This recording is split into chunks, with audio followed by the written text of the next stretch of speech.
Әлемдердің Раббысы Аллахқа мадақ.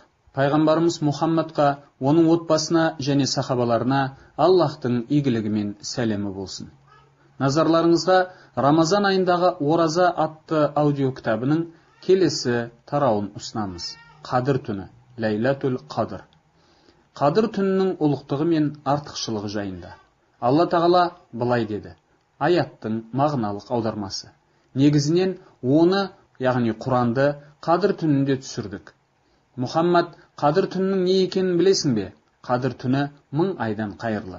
Періштелер және рух ол кеште Раббыларының рұқсаты бойынша барлық іс үшін түседі. Ол бейбітшілік кеші таң рауандағанға дейін жалғасады. Ләйләтул Қадыр сүресі 1-5 аяттар. Аллах тағала былай деді. Аяттың мағыналық аудармасы. Айқын кітап пен ант. Шын мәнінде оны құтты бір кеште түсірдік. Расында біз ескертушіміз. Ол кеште біздің бұйрығымыз бен барлық хикметті істер шешіледі.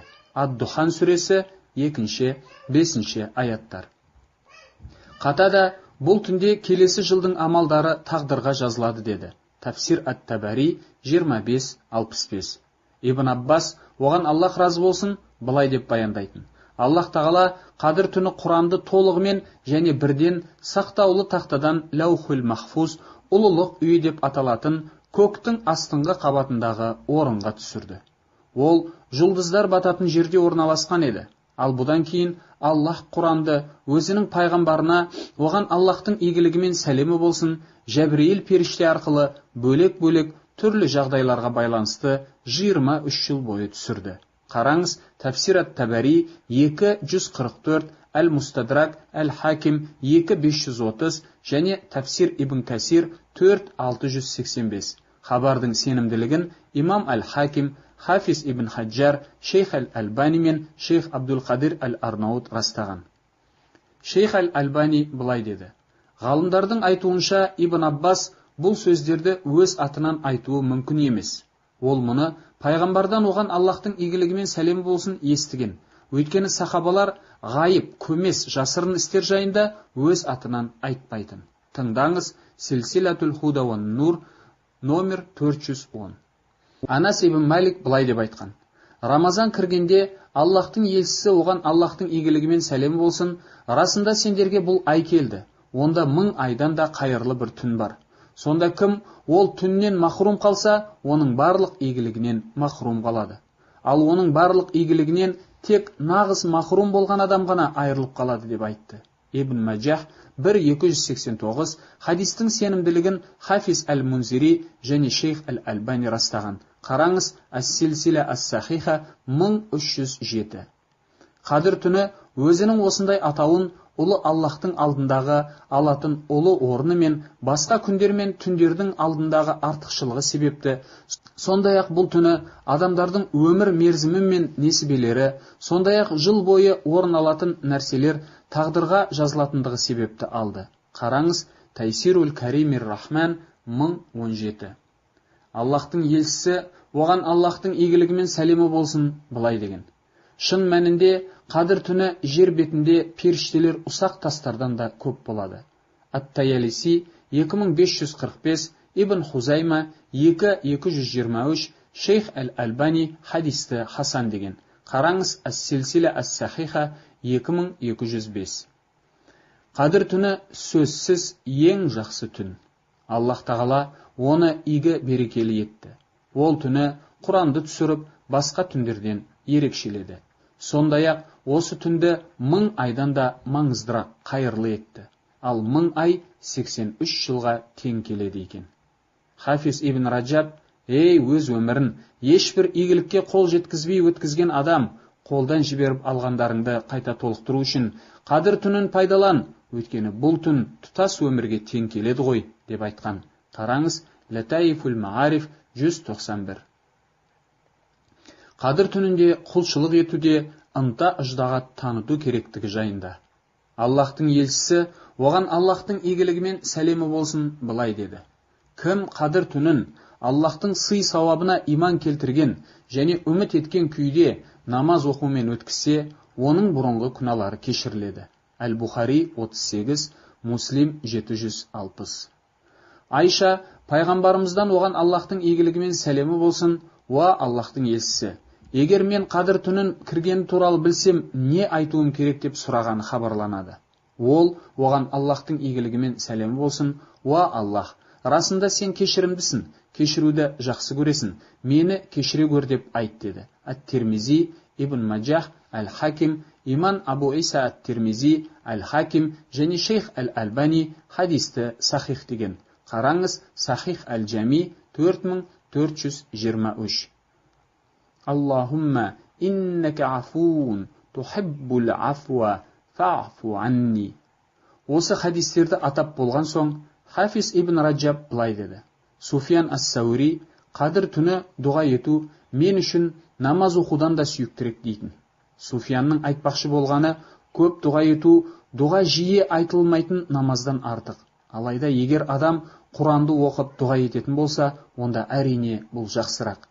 Рамазан айында түнгі намаздарды оқығанда пайғамбар оған Аллахтың игілігі мен сәлемі болсын Құранды ырғақтап оқыған және мейірім туралы аят оқығанда оны тілейтін.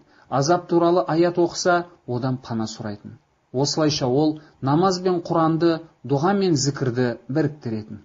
Бұл Рамазан айының соңғы 10 түнінде және басқа түндері жасалатын ең жақсы әрі ең кемел іс болып табылады. Қараңыз Латаифул Мағариф 204. Қадір түні қашан болады? Қадір түнінің нақты күні жөнінде ғалымдар арасында көптеген пікірлер бар.